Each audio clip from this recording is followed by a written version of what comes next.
It's so great to see you again. I really enjoyed our first meeting where we talked about, where we kind of came up with terms of reference, and we talked about what we're going to be doing together.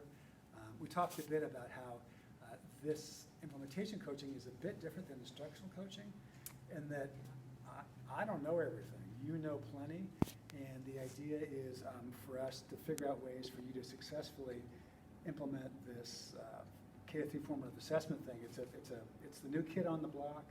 You've been around the block lots of times, but we're trying to have this be successful in a way that's meaningful for you. Right. So you were gonna, with the homework, you were gonna do a couple things with the with your teacher. Do you remember what those were, and were you able to do any of it? Absolutely. So when we met last time, you encouraged me to identify a person that I would be able to work with to provide direct coaching support and some resources that you'd given. So I had the partnership agreement, and so I had targeted a couple of teachers who are really receptive and want to do this implementation. They're embracing this work. And I know that I can, through your support of my coaching capacity, building my coaching capacity, that I can support that teacher with their use of the formative assessment process in their classroom. So one of the things that you had provided to me was a self-reflection. Yeah. So you had encouraged me to go work with the teachers that I've targeted, and they found this to be a really useful tool. And in doing so, they gave me some feedback that will help me with providing coaching support that's meaningful. For example, one of my two coachees that I'm working with, two of the teachers in the building, actually said that they feel like they're doing a really great job with selecting learning targets. Yeah.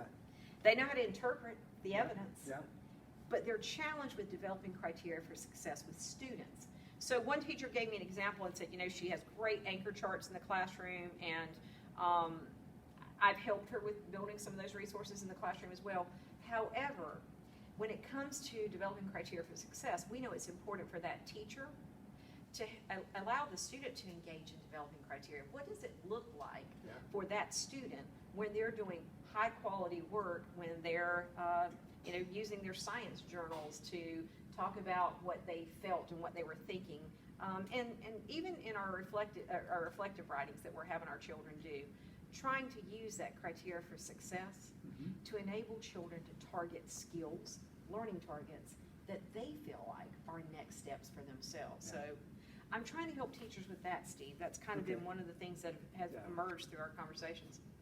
Wow. Well, I really appreciate the way that you were able to engage with your teacher and teachers and have them think about where they are with this process. It's new, and the word assessment really, a lot of alarm bells go off. Sounds like you really focused on what they know, and you help think about how competent they already are, and that's a big piece of what we're doing with this Work in Alliance piece. I appreciate that. Okay. Yeah, I didn't even think about it like that. So they do. Our teachers are really amazing at selecting learning targets and eliciting that evidence and uploading it to the platform, interpreting that evidence. But I think we see them struggle with the critical components of developing criteria for success and adapting and responding. So I have teachers say to me, Steve, Donna, I'm getting this evidence, I'm making decisions about instruction for my children, but what next? Right.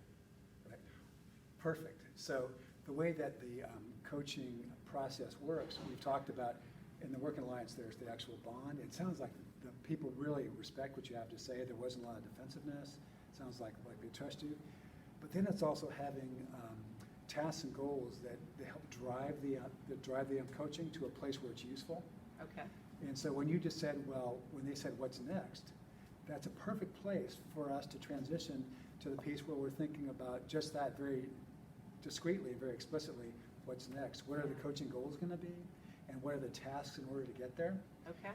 So we want to do that while simultaneously we also think about what are the elements, what are the kind of elements of change that might challenge us. Okay. And so these elements of change, we have this crazy sound thing called the Lippitt model, but there are things like vision and resources, motivation, that in our work in talking with the teacher, we can figure out where is there a good fit in terms of like vision. They're on the same page with what the formative assessment wants for kids, well, they might be on the same page. Okay, Maybe that they're not.